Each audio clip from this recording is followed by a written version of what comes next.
Welcome everybody who's here, and we hope that you will enjoy our talk. We're here to introduce the Bachelor of Arts program in English and Applied Linguistics with the Department of English and Communication here at PolyU.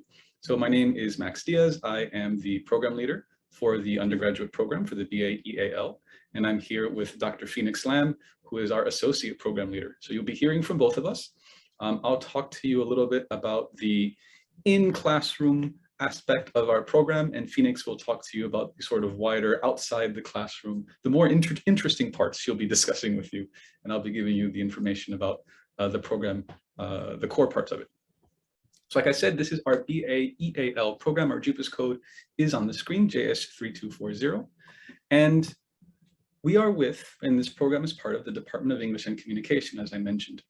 Our program and our department is a little bit different than I think what many people here in Hong Kong associate with when they hear the word English. So our mission is linguistic excellence in professional context, and we focus primarily on linguistics and communication. So our department, the different professors and the different teaching staff that you would be interacting with are people who specialize in mostly either some form of linguistics, which we'll talk about very soon, or some form of communication. It is not the literature focus that I think many people think of when they first hear the word English. And it's this difference that I think really makes our program and our department special and unique here in Hong Kong and in Poly. So our undergraduate program, the BAEAL, what we hope that you guys are able to get out of it, we hope that our students are able to gain, of course, a high level of competence in English. I think anybody who joins an English program, that's one of the things that they hope that they'll be able to have once they finish. But in addition to this, we hope that our students are able to get a kind of a very good understanding of applied English language studies and the use of language, like basically how these are used in the different types of subfields or the different types of fields that you may end up going into once you graduate, wherever it is that you end up working. We hope that you'll be able, through our program, be able to take the different linguistics knowledge and the skills that you gain here and know how to apply them in different types of professional communication contexts. That's our real big focus, sort of taking this knowledge, taking what you learn in the classroom and being able to apply it in different scenarios, whether you end up being a teacher, many of our students end up being teachers, as you'll hear later, or whether you end up working in advertising or in public relations or in human resources, anywhere where communication is vital, is very essential, that you take what you learn in the classroom and apply it there effectively, which is what we hope our students are ultimately able to do. So our program is a full-time 4-year program. We actually also are endorsed by the EDB here in Hong Kong. And so you can see the logistical aspects of it here. Our average DSE admission score last year was 20.1. So we take Chinese, English, and the best 3 subjects. And like I've already mentioned, this is not your traditional English studies or literature department. We emphasize practical skills. What can we do to make sure that communication in a workplace environment goes smoothly? Something that we're focusing on now is healthcare communication. What can be done to make sure that how the doctor or the nurse or the other healthcare professional is communicating to the patient in a way that better ensures that they understand what they need to do, what's happening to them, so that there aren't any sort of mistakes, because especially in a medical or healthcare context, miscommunication between the professional and the patient could lead to really disastrous results. It could lead to injury or worse, of course. So that's really what a lot of our courses focus on. And that's what we mean when we say apply, being able to put this into practice. A lot of our students, as I mentioned, because we're recognized by the EDB, do also want to be teachers. So I think putting what we teach into place in an English language classroom sort of environment is part of that application. So there actually are scholarships that are offered by the EDB for prospective English teachers, with local students from Hong Kong usually getting around 50,000 per year if they're eligible for it. And of course, there are also scholarships that are available through the Faculty of Humanities, which is the faculty that the Department of English and Communication belongs to here in PolyU. So we've got an entry scholarship for outstanding HKDSE students, and you can see the cutoff scores and the amount of scholarship that's offered depending on your score there. So our classes, what do we focus on? What sort of things are you going to be learning and doing here in our program? So we've got a few different teaching and research areas. One of these is language and professional communication. A lot of our students usually end up working in office, sort of office-like environments, and maybe in a kind of managerial role at some point. So if you want to make sure that your employees at your international company are communicating effectively, cross-culturally, cross-regionally, what are they doing? That's something that we focus on through that area. Language teaching and learning, another big area that we focus on. We have classes here where you'll learn how to effectively help English language learning students, English language learners learn more effectively, how you can teach more effectively, how you can design a course to better ensure that your learners get something out of it, how you can design your test taking, your test materials, your coursework materials to better ensure higher levels of learning from your students. So language teaching learning is another big one. We also have students who are interested in the very, very highly academic linguistics, English language, systemic functional linguistics aspect of it. So linguistics, which I've already mentioned a few times, is the study of language. And so with linguistics, depending on what part of linguistics you're focused on, you will look at scientifically how language works. So you could be looking at the individual sounds that it is that we humans produce or are capable of producing, that in different languages turns into different words, right? Which would be phonetics or phonology, the study of sounds and sound patterns. Maybe you are interested in learning how we put these sounds together to make up individual words, and that would lead to morphology, looking at things like prefixes and suffixes and all that. Maybe you're interested in learning how these words are put together into sentences, and so you're interested in syntax. Maybe you're interested in knowing what is happening inside the mind when people are learning a language. So you're interested in neurolinguistics. Maybe you're interested in learning about what's happening when people are acquiring a new language, so second language acquisition. It's a very academic thing, but a lot of our students, or many of our students, are interested in that. And this is especially true for students who maybe in the future want to go and get a postgraduate degree, a master's, and then maybe a PhD in linguistics. Many of our students are interested in media and communication, another one of our teaching and research areas, looking at how discourse, how different topics are handled in, let's say, newspaper companies. How do they talk about topic X? How do American newspapers, how do they talk about healthcare in the American context, depending on which way they're leaning politically?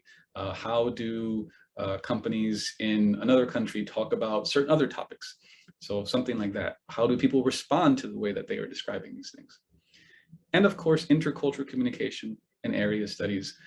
One of our professors, who we'll introduce to you later on, focuses a lot on looking at immigrant populations, and especially domestic workers, and how domestic workers are perceived, how they feel, depending on if they're coming here to Hong Kong or if they're going to Singapore.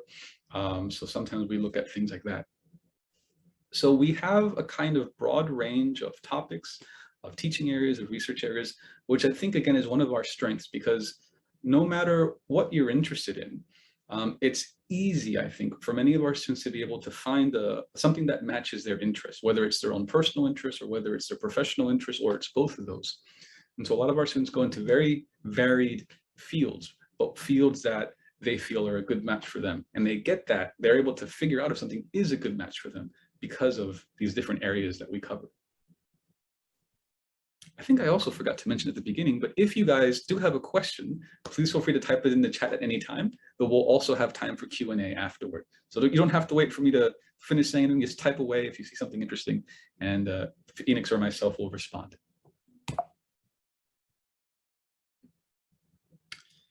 And so our BAEAL program has three main focal areas. The first of these is our language sciences. So these are the classes that we offer that you'll be taking as part of our program that provide you, we hope, with a firm foundation in linguistics, with the basics that we think are necessary, no matter which path you end up going on in the future. So you would be taking classes that look at the structure of language, how language functions in the mind, and how it functions in society. For example, most of you guys are multilingual. You're able to talk in 3 or more languages, or 2 or more languages.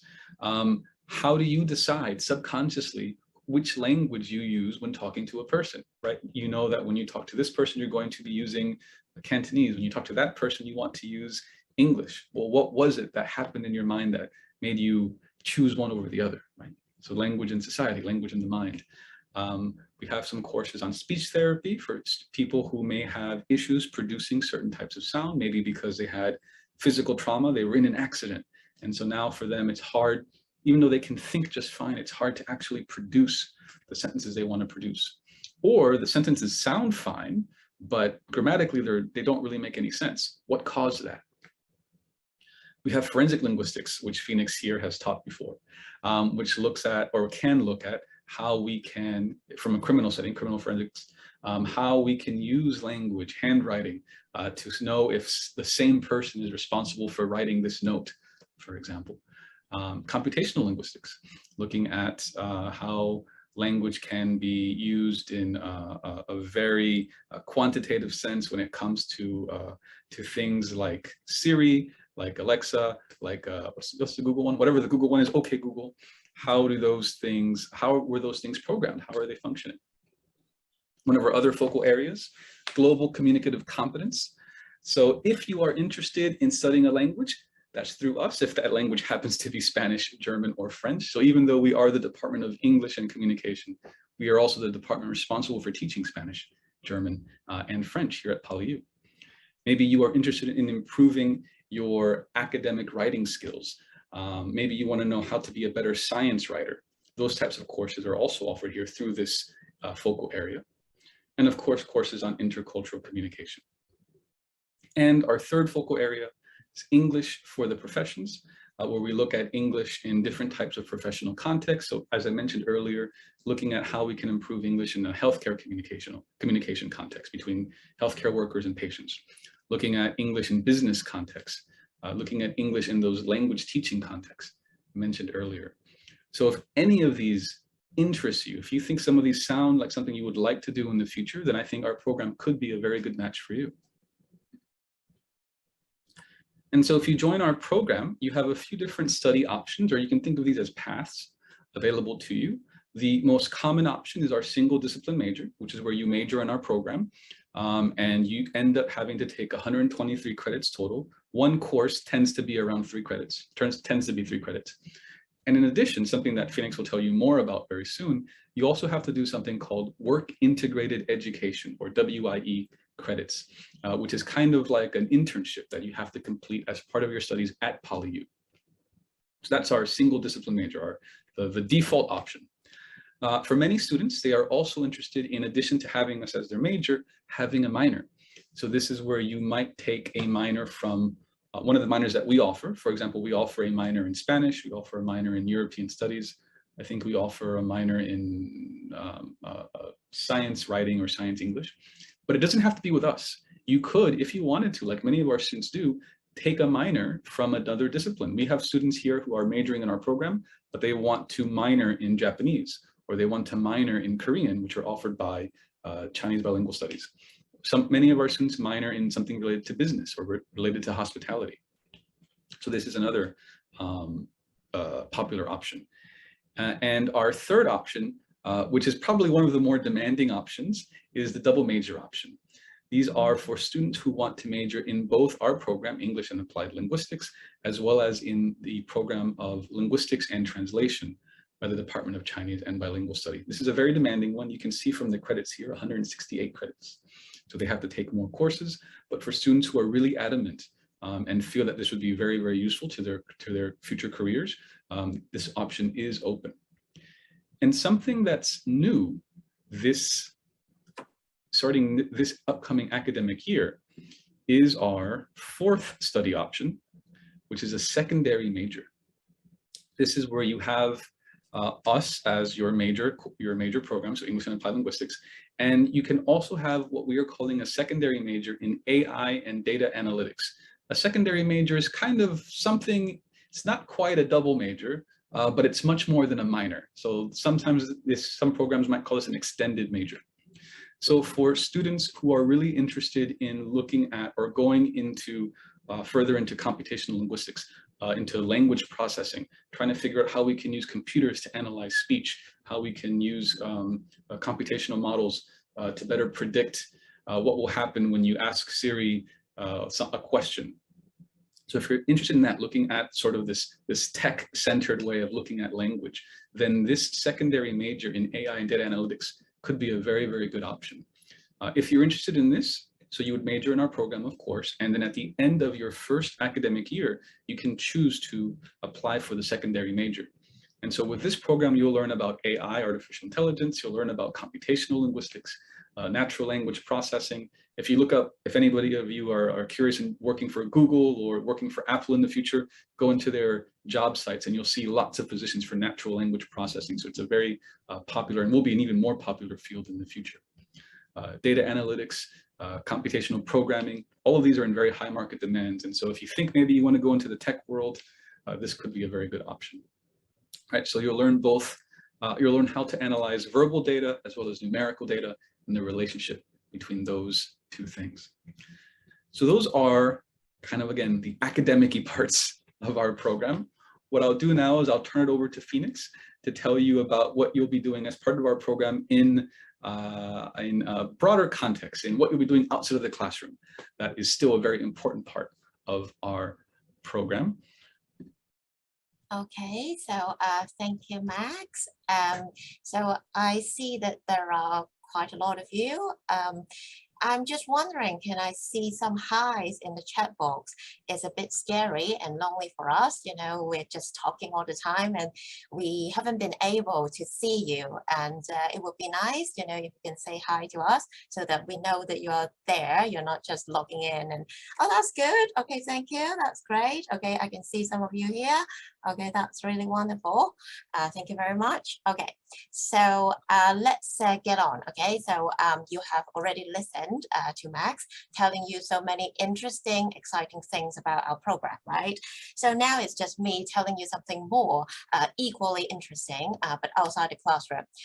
So what I would like to start with is to tell you something about our WIE element, as Max said earlier, is to do with work integrated education. So what is it?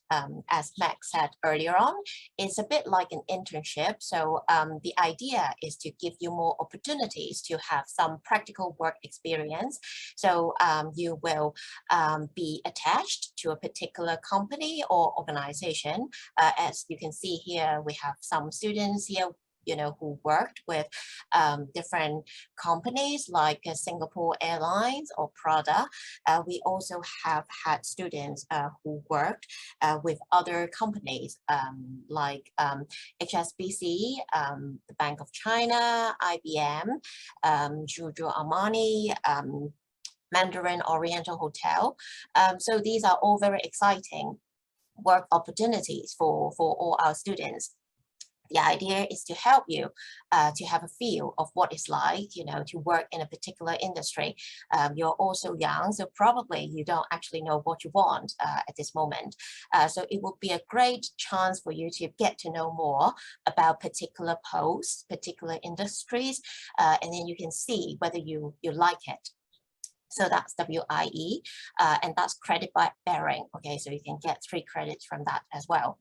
The second element to do with service learning, that's to do with when we have all these very exciting projects that you can be part of. And the idea is that we would like you to be able to go out into the community and to serve the less privileged people, to be able to give back to society. So one of the things that our students often do in service learning is to teach English. So for example, they may teach English to children, they may teach English to immigrants, or you can do something which is language related, but not so much you know, language or English teaching. Like, for example, you can do some translation work at hospitals or in a sort of legal setting. Like, for example, you can help translate for people at a police station. So this kind of thing. So it's very meaningful because that's a chance for you to give back to society, to actually know what it's like, you know, to help other people. And it's a really meaningful part of the program. Another thing that students are always very interested in is student exchange. So of course, many of you may wonder, you know, would I have this opportunity to go on exchange? And the answer is yes, a definite yes. So we have lots of partners around the world. For example, if you want to go to an English speaking country, we have partner universities in the US, in the UK, in Australia, or you may want to go to Europe, continental Europe, then you can learn with our partner universities in Spain, in Italy, in Sweden, Denmark, Turkey, the Czech Republic. So all these very exciting places. And also, if you want to stay closer to home, we also have universities partnering with us in South Korea and Japan, and also in Taiwan. If you want to know more about all these that I've been talking about, you can also see that in the chat box. We have given you some links, okay, to do with WIE, to do with service learning, and also student exchange. So please do, of course, later on, you're most welcome to ask us any questions about these. But if you do want to know more right now, okay, so say if you're really impatient, you know, desperate to learn more, then you can actually go to these links right away and to learn more about them. Okay, so you can see all these real pictures, you know, from our students engaging in all these very meaningful and useful, fruitful activities. So apart from that, then you may wonder, what am I going to do after I graduate? Okay, so our students, they have this wide range of career prospects to choose from. If you are more interested in language-related work, so, you know, let's say if you really want to make use of your good language skills to work in a particular career related to what you have learned in linguistics, then you can work in education and teaching, or translation and interpretation, corporate language teaching or training, and also editing and publishing. So these are all sort of more language related. But you may think that, well, I'm very good at communication, so I'm sort of more all-rounded, not just language, but I'm interested not just in language, but as Max said earlier on, our program is not just about language and linguistics, it's also about communication. So you may say that, well, I want to know more about, you know, things like gestures, body language, image, and so on, and I want to apply all these to my future career. Then you may be interested in things like corporate communication, advertising. You may also want to work in the business sector, so like sales and marketing, and hotel and management. You may also say that, well, I'm more interested in people. I want to deal with people and, you know, do some administrative work. Then you can also have your career in human resources, public relations, administration and management. We also have a fair number of graduates who become civil servants eventually. So you can see in all these sectors, it's really crucial to have excellent communication skills. And what our program can do is to give you, you know, this competence in communication. So what about some figures? You may wonder, so how much do I earn afterwards? Okay, so these are some figures from our latest surveys. And as you can see here, the average monthly salary, it's more than 17,000. And we have a very high employment rate, sorry, 94%. And as I've just discussed, and as you've seen, there is this wide range of careers that you can choose from many different sectors, which I'll also show you in a minute with the top 3 choices. So you can see here, if we are looking at the top 3 careers by earning capacity, then number 1 is administration and management. And for that, the average salary is more than 19,000. The second career, it's teaching and research. We also have a lot of graduates who become teachers and also research staff. So their average starting salary is more than 15,000. Also, we have a fair number of graduates who become sales and marketing executives. And again, the salary is quite similar, also more than 15,000. What about the sectors? Then what kind of sectors are they in? Many of our students, after they graduate, they work in the education sector. So they become teachers, teaching assistants, or they do something education related. So that's at 28%.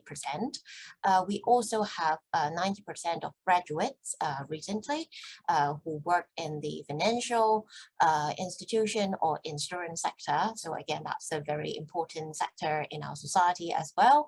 And of course, with our second major now being a very important part of our program, all these computational skills are very important for the financial sector.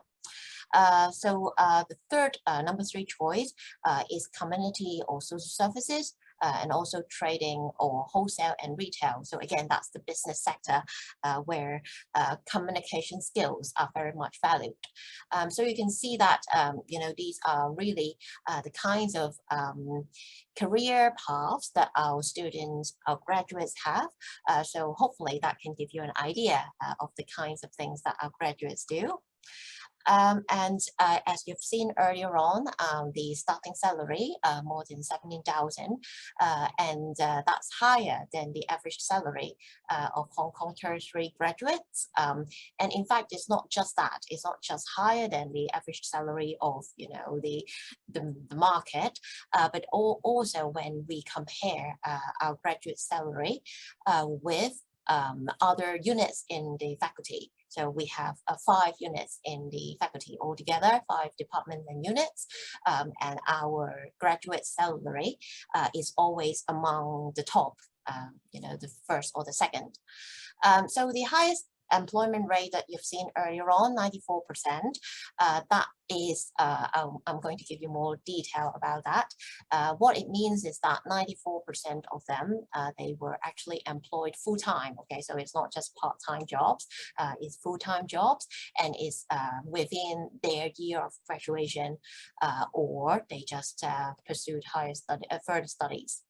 And in addition to that, actually 73% of them were employed within 3 months of graduation, or they, pursued further studies. So what it means is that, they got employed almost right away after they after they graduated. So that's very promising. So of course, when you looked at all these figures, probably sometimes it's a bit hard to kind of envision what it's like.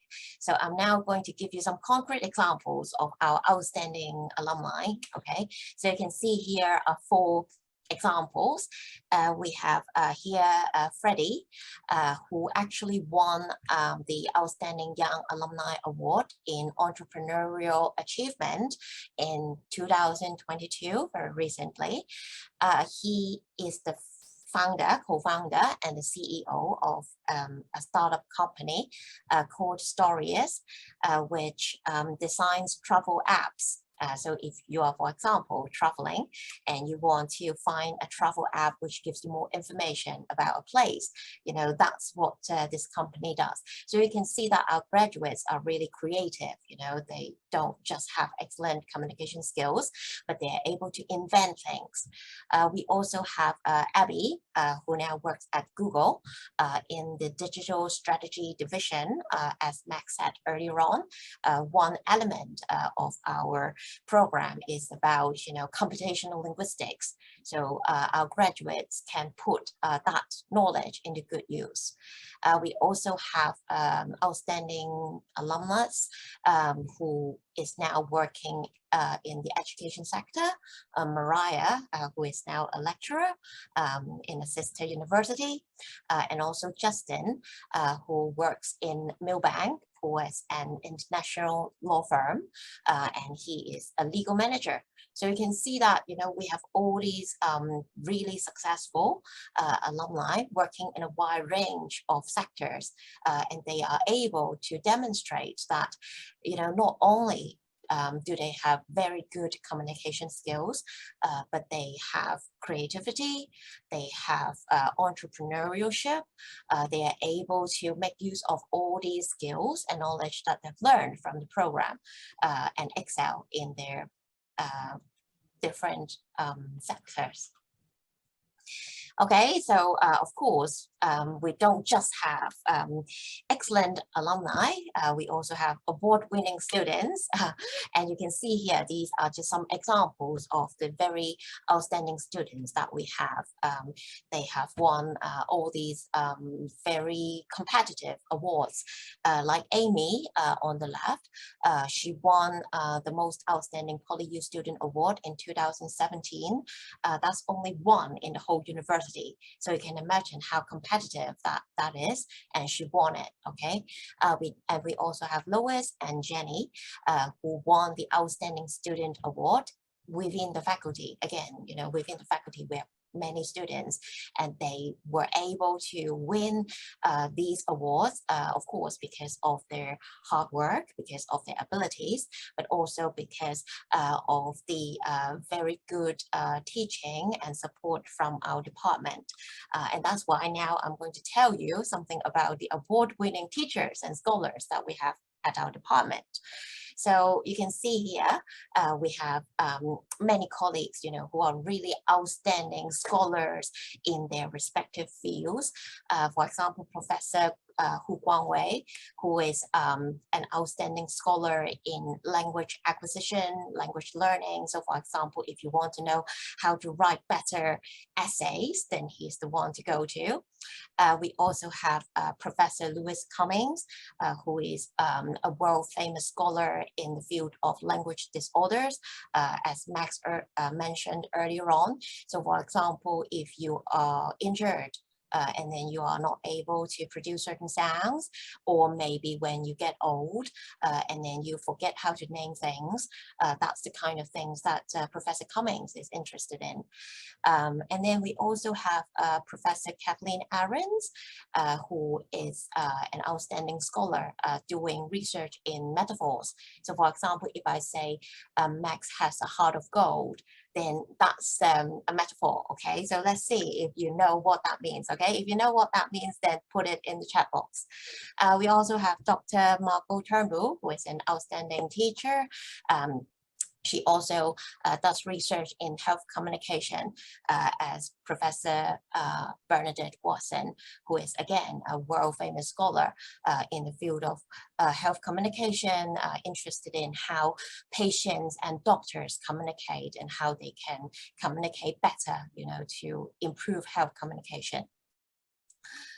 Okay, so all these are just to show you that, you know, our university is great and our department is great, and if you want to have some sort of numbers to support that, then you know that PolyU actually ranks 16th on the QS World University Ranking, just the latest one, 2022, and our linguistics unit is even doing better.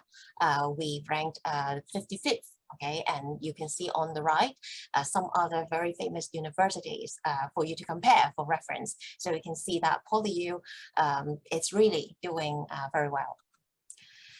Okay, so if you want to know more about, our colleagues, this is just a picture of the very international team that we have at the department, and I have just introduced you to some of them. But if you want to know more, again, there is a link that you can go to, and then you can learn more about their research expertise and their teaching interests.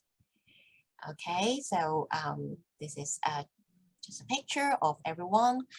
And again, some more information about their research achievements. Okay, so many of our colleagues, they've got all these really big grants, okay, money from the government to do a lot of exciting research work in language teaching, in health communication, in migrant workers, communication, just like what Max said earlier on, to do with migrant workers, and also media and media studies. Okay, so you can see also some books published by our colleagues on the right. And of course, it goes without saying that in a short talk like this, we are not able to tell you everything. And of course, you are most welcome to ask us any questions later. But if you say you forget and then you want to know more later, then please do visit our website. You can see the QR code here. So you can just go to our website and get to know more about our program. And please do follow us on our social media. We have lots of very interesting events going on. Sometimes we have conferences, we have seminars, we have external guests as well. So if you want to know what's happening at the department, please do follow us. And if you have any questions, you can ask us right away here, or you can ask us later. Here you have our email addresses, but I can tell you this is a secret, but the one who actually knows this program best is Miss Zoe Mark in the general office. And if you want to know more about our program, especially the more sort of practical matters, admission matters, then Miss Zoe Mark is the best person to approach. Okay, so I think that's it from me, and we are now very happy to take any questions, comments from you.